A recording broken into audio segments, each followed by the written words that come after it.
Le mariage est un endroit secret.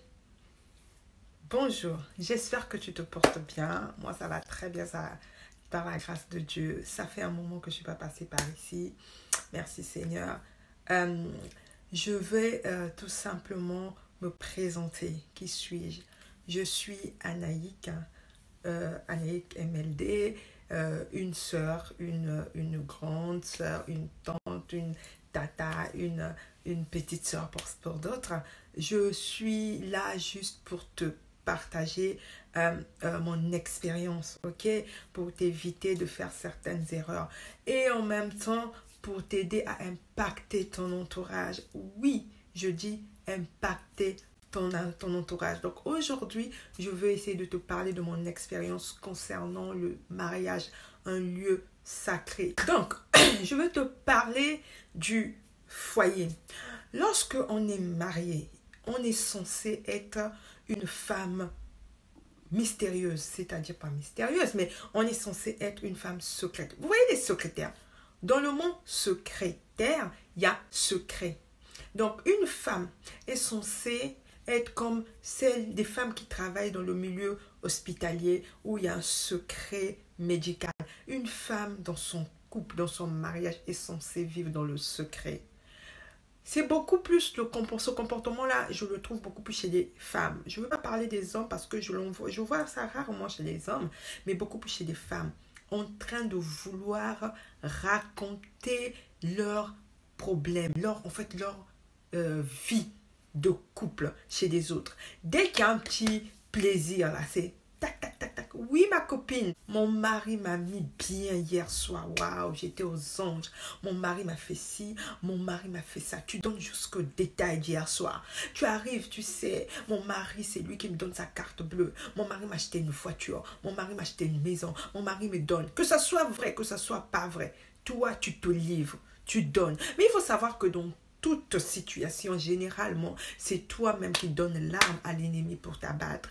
Lorsque tu commences à raconter ta vie à une tierce personne, ta vie de couple, ton foyer, jusqu'au détail, même il y a des secrets même que ton mari ne connaît pas, la copine là, elle est au courant de ça. Il faut savoir que tu commences à partager ton couple, tu commences à le partager avec une troisième personne qui est ta copine. C'est ce qui est très dangereux.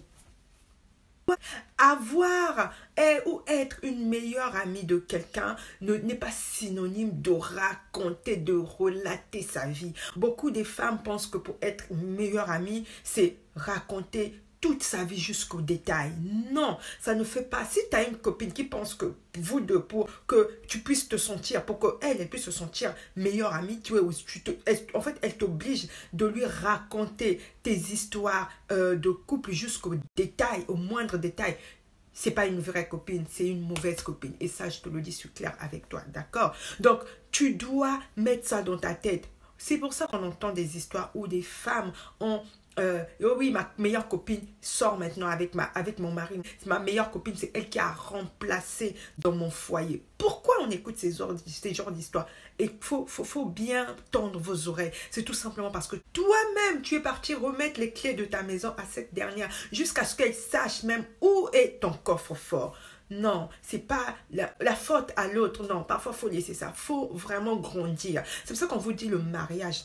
Ce n'est pas un endroit pour les enfants. Tu es censé grandir pour savoir qu'on ne se comporte pas comme ça. D'accord? Tu vois ce comportement. Même chez des femmes très mûres, tu t'étonnes, ça t'étonne. Mais si tu veux avoir une troisième personne pour relater ta vie, c'est pas interdit, mais choisis-la. Lorsque je dis choisis-la, choisis une personne qui sait ce qu'elle veut de toi, qui sait déjà ce qui est bon pour toi. Choisis Jésus-Christ. Choisis ton Dieu. Avec ton Dieu, tu t'agenouilles. Tu lui expliques jusqu'au moindre détail. C'est pas interdit. Au contraire, toi, quand tu as ton père, tu lui racontes quoi à ton père quand tu étais enfant? Tu vois comment tu parlais, tu papotais, tu étais comme ça, pliplette. Mais envers ton père, fais autant avec Jésus, fais autant avec ton Dieu. Lui, au moins, il ne te trahira pas. Lui, au moins, il sait ce qui est bon pour toi. Il te dira si tu es sur le bon chemin ou si tu n'es pas sur le bon chemin. Ma chérie, sans conseil, je vais être simple, je veux pas parler beaucoup, non. Ferme ta bouche. Le couple se vit à deux. À 3, à la rigueur, la troisième personne, c'est la personne de Dieu. Oui.